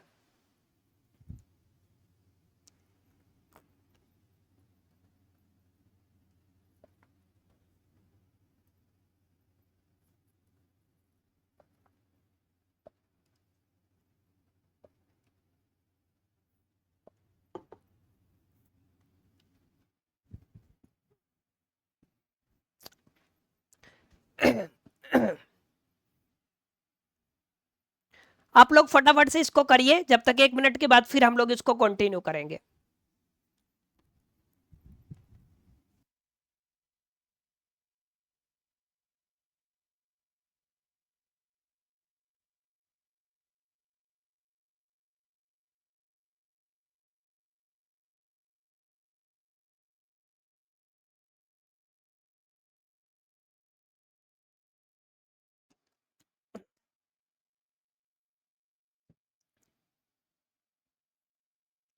हो गया, चलिए नहीं होगा क्योंकि इस पे थोड़ा सा अलग कॉन्सेप्ट लगेगा। ठीक है, कॉन्सेप्ट पढ़िए क्या कहता है, X corporation has estimated a fewer product, its break even point is 2000 unit. देखिए सेम कॉन्सेप्ट आ गया, यहाँ पे क्या गिवन है सर, आपको यहाँ पर ब्रेक इवन पॉइंट गिवन है, जो यूनिट की टर्म्स में है, कितना है सर आपका 2000 यूनिट है। ठीक है, अब आगे क्या लिखा हुआ है, आपका सेलिंग प्राइस कितना है, कितने पे सोल्ड किया गया है सर, 14 रुपए पर यूनिट पे सोल्ड किया हुआ है। ठीक है, cost accounting department has currently identify the variable cost, आगे वेरिएबल कॉस्ट दिया हुआ है 9 रुपए पर यूनिट के हिसाब से। ठीक है, क्या दिया हुआ है, 9 रुपए पर यूनिट के हिसाब से। देखिए सारी चीजें आपको क्वेश्चन के अंदर गिवन है। ठीक है, आगे क्या दिया हुआ, calculate the degree of operating leverage, आपको क्या निकालना है, केवल डिग्री ऑफ ऑपरेटिंग लीवरेज निकालना है। आगे क्या दिया हुआ है सर, आपको सेल्स का वॉल्यूम दिया हुआ है, 2 वॉल्यूम के ऊपर आपको कैलकुलेट करना है, सेल्स नहीं है, सेल्स वॉल्यूम है। ठीक है, कितना वॉल्यूम है, 2,500 यूनिट आपको गिवन है एंड आपको कितना गिवन है, 3,000 यूनिट्स आपको गिवन है। ठीक है, अब इसके लिए कैसे करना है जरा गौर फरमाइएगा, क्या क्या गिवन है उसके बिहा पे ही हम लोग क्या करेंगे, इसका फॉर्मेट रेडी कर देते हैं। जैसे हमें दो अलग अलग कैलकुलेशंस करनी है, दो अलग अलग यूनिट के लिए हमें क्या करना है, सॉल्यूशन करना है। ठीक है, तो मैं क्या करता हूं फटाफट से यहाँ पर पर्टिकुलर्स का कॉलम भी क्या कर लेता हूं, रेडी कर लेता हूं। ध्यान दीजिएगा, ठीक है, जो फॉर्मेट है ना, अगर आपने उस फॉर्मेट को मास्टर कर लिया तो यहां पे ज्यादा परेशानी आपको नहीं होगी। जस्ट कुछ बेसिक कैलकुलेशन रहेंगी जिनका तो आपको कोई समाधान नहीं मिलेगा, कैलकुलेशन तो देखो करने से ही होंगे। ठीक है ना, अब इसको क्योंकि हमें दो बेसिकली कैलकुलेशन के ऊपर करना है, दो कैलकुलेशन कहने का मतलब है मेरा दो अलग अलग वॉल्यूम्स के ऊपर काम करना। ठीक है, क्या करना है, दो अलग अलग वॉल्यूम्स के ऊपर काम करना है, तो ध्यान दीजिएगा। ठीक है,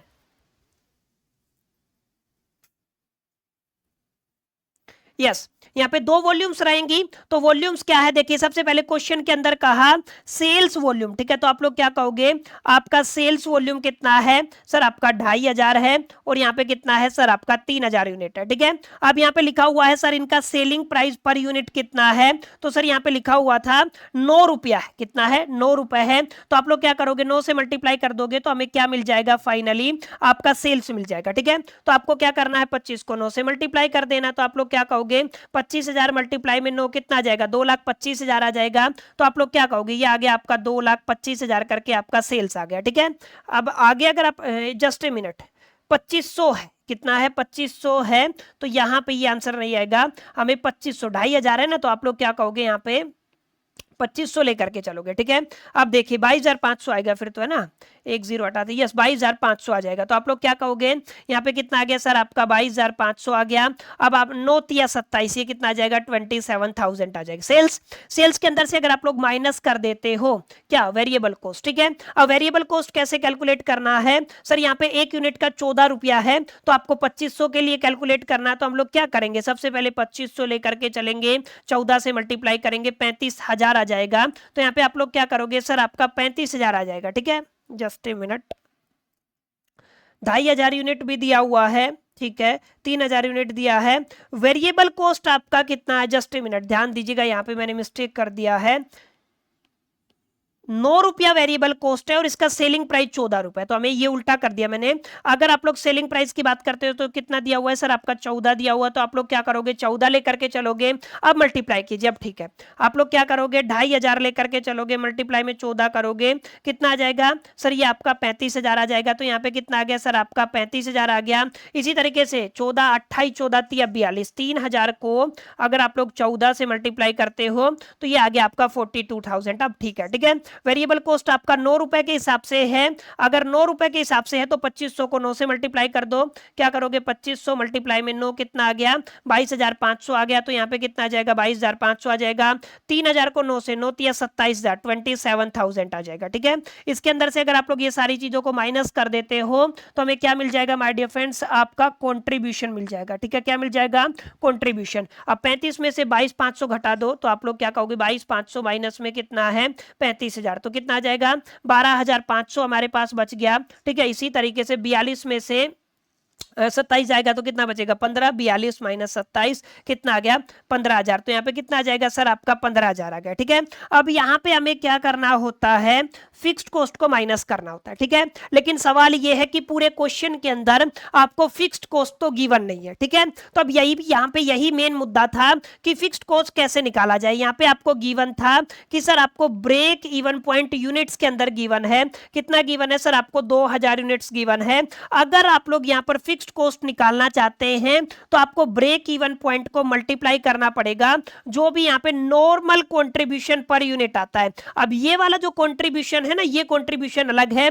इस कंट्रीब्यूशन को निकालने के लिए आपको क्या करना पड़ेगा, आपको सेलिंग प्राइस के अंदर से वेरिएबल कॉस्ट को माइनस करना पड़ेगा। 14 माइनस में अगर आप लोग देखोगे तो आपका कितना है, 9 है, तो कितना आ गया माय डियर फ्रेंड्स, ये आपका कंट्रीब्यूशन 5 का आ गया। तो ये आपका 5 रुपए कंट्रीब्यूशन है फिक्स्ड कॉस्ट के अंदर। तो अगर आप लोग यहाँ पे फिक्स्ड कॉस्ट निकालोगे तो ब्रेक इवन पॉइंट कितना है, 2000 है, 5 से मल्टीप्लाई करोगे तो आपका आंसर कितना आ जाएगा सर, आपका 10,000 आ जाएगा। समझ में है? तो इस तरीके से आपको कैलकुलेशन करना है फिक्स्ड कॉस्ट के लिए। ब्रेक इवन पॉइंट गिवन है, ब्रेक इवन पॉइंट को आपको कंट्रीब्यूशन जो आप निकालते हो सेलिंग प्राइस माइनस में वेरिएबल कॉस्ट करके इससे क्या कर देंगे, मल्टीप्लाई, तो आपको क्या मिल जाएगा, फिक्स्ड कॉस्ट मिल जाएगा। तो दोनों केस में फिक्स्ड कॉस्ट सेम रहेगा, यहां पे भी कितना आएगा, 10,000 आएगा और यहां पे भी कितना आएगा, 10,000 आएगा। ठीक है, ये आपको माइनस करना तो ब्रैकेट जरूर लगा देना है। अब जस्ट आपको कैलकुलेशन करना, क्या करोगे, 12 में से 10 जाएगा तो यहाँ पे आपका 2,500 बच जाएगा। इसी तरीके से अगर आप लोग यहाँ पर कितना था, 15,000 था, 15 में से 10 जाएगा तो कितना बचेगा, आपका 5,000 बचेगा। ठीक है, आपको क्या निकालना है, डिग्री ऑफ ऑपरेटिंग लीवरेज निकालना है। अगर आप लोग डिग्री ऑफ ऑपरेटिंग लीवरेज निकालते हो फॉर द 2050 यूनिट, ठीक है ना, आप लोग इन यूनिट्स के लिए निकालते हो तो कैसे निकालोगे, degree of operating leverage is equal to the contribution divided by the EBIT. ठीक है, अब कंट्रीब्यूशन कितना है सर, कंट्रीब्यूशन हमारा 12,500 है, सॉरी यहां पे, अच्छा ये आ गया ना आपका ईबीआईटी। अब देखिए कंट्रीब्यूशन कितना है सर, आपका 12,500 है, यहाँ पे 12,500 आ जाएगा। डिवाइड में ईबीआईटी कितना है सर, आपका 2,500 आया है, इसको डिवाइड कर दीजिए, 12,500 को 2,500 से डिवाइड कीजिए, 12,500 डिवाइडेड बाय कितना आ गया, 2,500, कितना आ गया सर, आपका 5 आ गया। तो यहाँ पे कितना आ जाएगा सर, आपका 5 आ जाएगा डिग्री ऑफ ऑपरेटिंग लीवरेज। इसी तरीके से यहाँ पे अगर आप लोग डिवाइड करोगे तो 15,000 को 5 से डिवाइड करोगे तो कितना आएगा, 3। ठीक है, तो यहाँ पे आपका क्या आ जाएगा, 3, दोनों मैंने साथ लिख दिए, समझ में है? तो अगर आप 3,000 यूनिट्स के लिए कैलकुलेट करना चाहते हो तो 3,000 यूनिट्स के लिए भी कैलकुलेट कर सकते हो। यहाँ पे लिख देता हूँ स्पेशल फॉर 3,000 यूनिट्स। ठीक है, क्या करोगे, degree of operating leverage is equal to the contribution divided by the EBIT. Contribution कितना है, 15,000 डिवाइडेड बाय द ईबीआईटी कितना है, 5,000, कितना आ जाएगा सर, आपका 3 आ जाएगा। तो यही माय डियर फ्रेंड्स यहाँ पे पूछा गया था, आपको क्या निकालना है, ऑपरेटिंग लीवरेज को फाइंड आउट करना है। ठीक है, तो देखिए ये आपका क्या निकल आया, ऑपरेटिंग लीवरेज निकल आया, और ये आपका क्या था, इस पर्टिकुलर क्वेश्चन का सॉल्यूशन था। ठीक है, यहाँ पे आप लोग लिख दीजिएगा पर्टिकुलर्स वगैरह जो भी है, ठीक है, अमाउंट हो जाएगा। ठीक है, पर यूनिट है आपका, केस 1 है और केस 2 है। यहाँ पे आप लोग क्या लिखते हो सर, आप लोग यहाँ पर पर्टिकुलर लिख दो। ठीक है, तो माय डिफरेंस देखिए आप लोग इस तरीके से फाइनली आंसर तक पहुंच सकते हैं और बड़े प्यार से बड़े आराम से एक तरीके से क्वेश्चन को टैकल कर सकते हैं। तो अलग अलग तरीके के क्वेश्चन मैंने कोशिश की है इन वन शॉट के अंदर आप सभी को समझाने की, तमाम फंडामेंटल कॉन्सेप्ट्स को एक साथ रखने की। उम्मीद करता हूं आपको चीजें समझ में आई होंगी और ये छोटा सा सेशन, प्यारा सा सेशन आपको पसंद आया होगा। देखिए वीडियो अगर आपको अच्छा लगा तो इस वीडियो को लाइक जरूर कर दीजिएगा, अपने तमाम दोस्तों के साथ शेयर करना मत भूलिएगा। पहली दफे चैनल पे आए हैं तो सब्सक्राइब करके बेल आइकन को जरूर प्रेस कर दीजिएगा। इस वीडियो के अंदर इतना ही, मिलते हैं नेक्स्ट वीडियो के अंदर। जब तक लिए मैं तो so all the best, till the keep learning.